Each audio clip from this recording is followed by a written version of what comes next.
All India Radio, Chennai.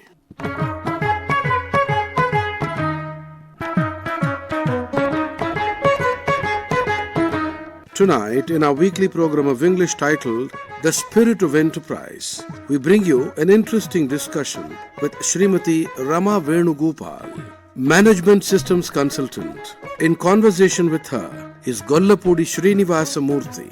This is the first part.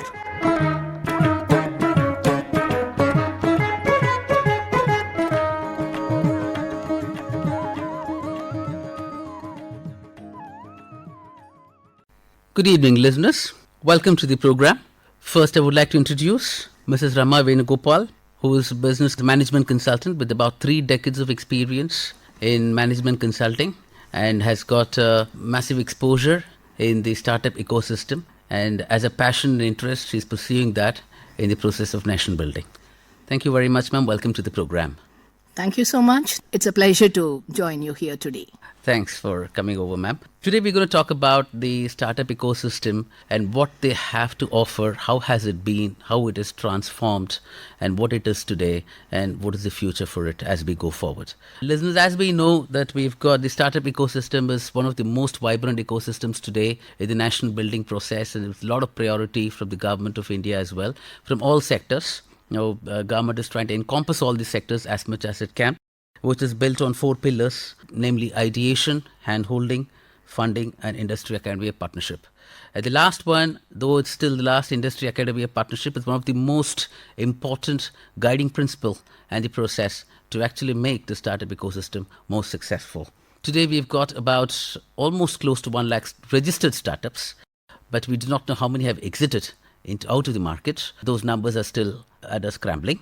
But however, with about 100 plus of unicorns, we are definitely in top 20, one of the most vibrant startup ecosystem countries in the world. We were about 1995, about 8 or 9 years ago, but today we have really leaped forward in the last 8 years. And to talk about that, I would just like to request, ma'am, I have a few questions to ask you, ma'am. Would you be able to just explain to us what is a startup ecosystem life cycle? How does it start and how does it go through as a process? Yeah, typically startups are entrepreneurial ventures at the end of the day.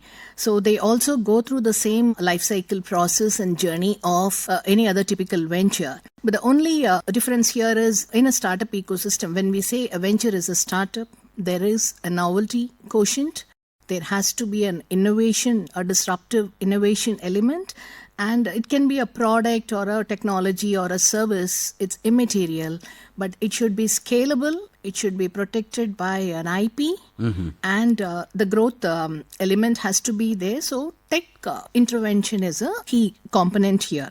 So typically, if you really look at the cycle, you call it as 4 pillars or 5 pillars or 7 pillars, it all starts with a problem statement. Correct. Everything starts with a problem statement. There has to be a need for a product or a technology in the market. So there is a problem statement. From there, the ideation happens. You actually come across an idea, and then once you really cross this thing, you focus on building your prototype. That is your minimum viable product. You think about developing a prototype. Once the prototype is ready, your minimum viable product is ready, then you also do an analysis on a product market fit, whether this is actually ready. Absolutely, product market fit.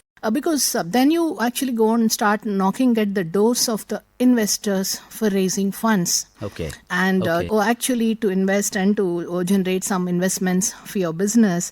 So the investors also look at the product market fit very closely because that's their interest. At the end of the day, there has to be an appeal for an investor with your problem statement, with your pitch deck that you're presenting to them, and the market, the whole market size for your technology or the solutions and how fast you can scale up. So the investors will actually look at your product market fit very closely. And then, once the investments happen, you have the money, so then your people will come into picture, your processes, your systems, your go-to-market strategies, or your action plan to go and conquer the world, and the markets starts. Right. So then from a startup, early stage venture, the next comes your acceleration phase, which is your growth strategy.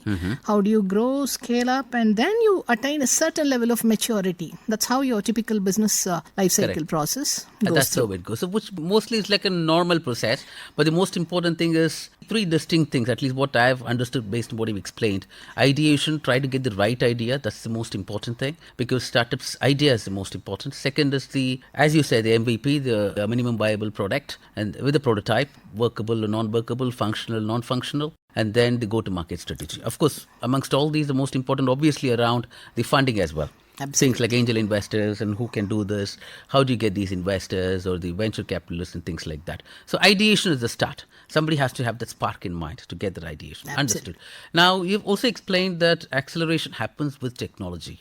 Now, I would, if you can just let us know, how technology and the ideation and the people process and all of these go together to actually get to that last stage or from the incubation stage, if I may call, to the growth stage that you just explained. How does the technology really help?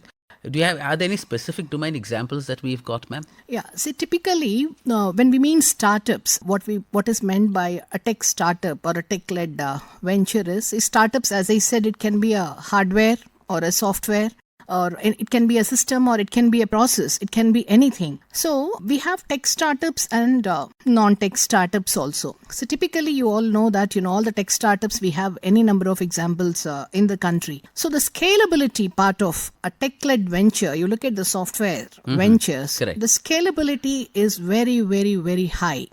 A classic example is fintechs. Your fintech, Exactly. your all your e-commerce ventures, your Correct. D2C ventures and B2C ventures, health tech, you actually quote all this, okay? So the scalability is pretty fast when the software is actually offered as a service and that kind of solutions. Okay. Look at hardware kind of startups. The scalability takes pretty long. Even your deep tech startups, where the intervention, a deep tech is actually where there's a hard support, intervention from a science and technology perspective. Correct. So the deep tech startups, your scalability will take a pretty long time.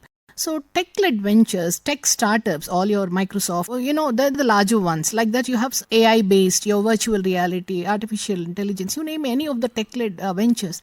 Scalability is pretty fast. So there is a strong technology intervention, maybe in the name of your AI or Which a will machine speed learning. you up. Which will speed you up to actually get to a stage where you want to get to. Absolutely. That Okay. kind of numbers to really do it in a non-tech venture.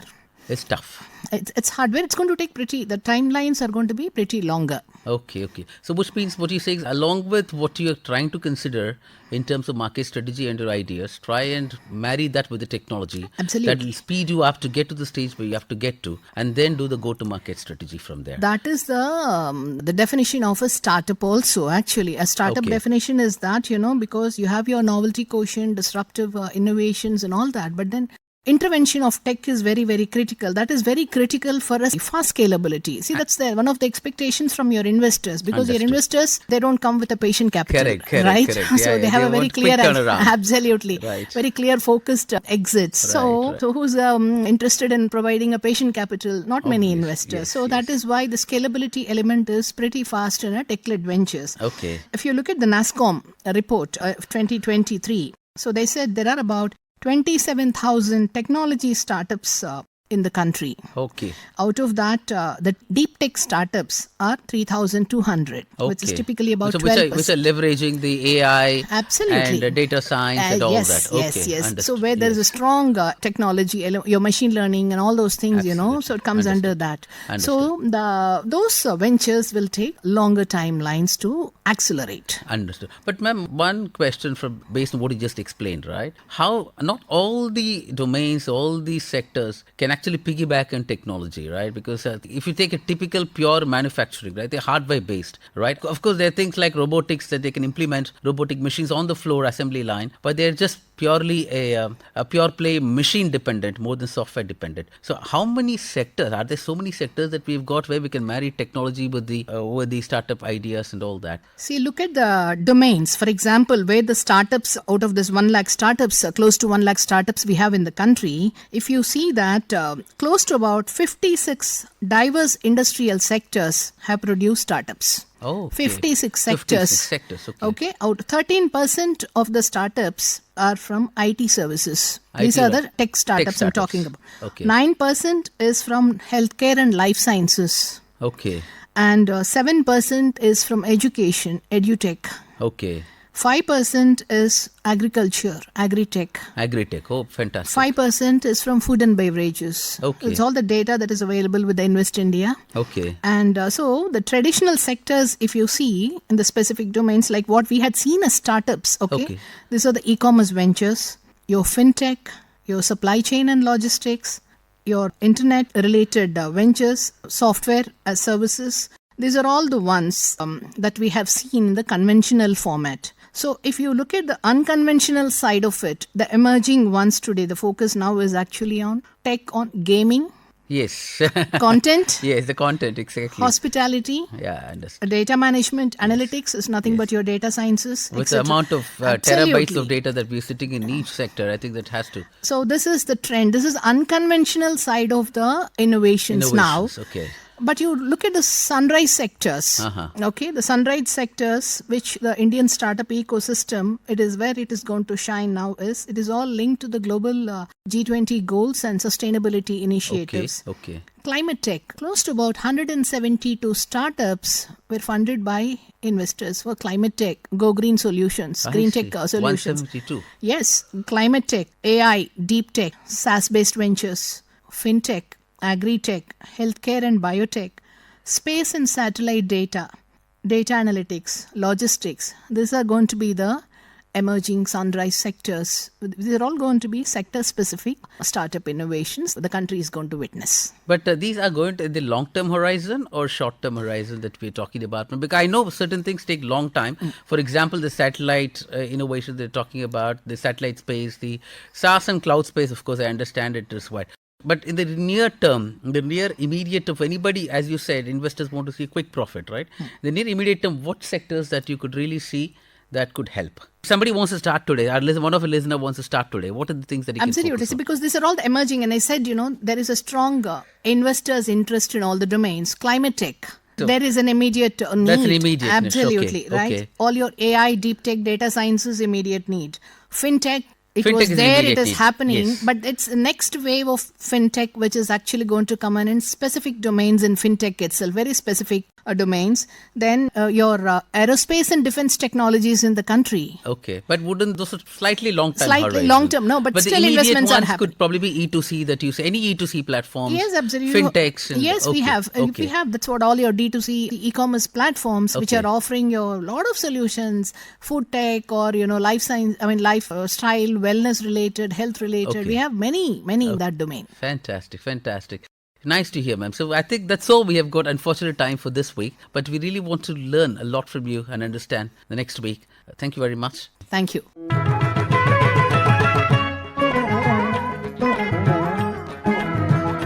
Tonight in our weekly program of English, we just brought you a program titled The Spirit of Enterprise, an interesting discussion with Srimati Rama Venugopal, Management Systems Consultant. In conversation with her was Gollapudi Srinivasamurthy. You can listen to the concluding part of this program in the next edition. With that, we come to the end of this edition of a weekly program in English, and this broadcast came to you from the Chennai studios of All India Radio.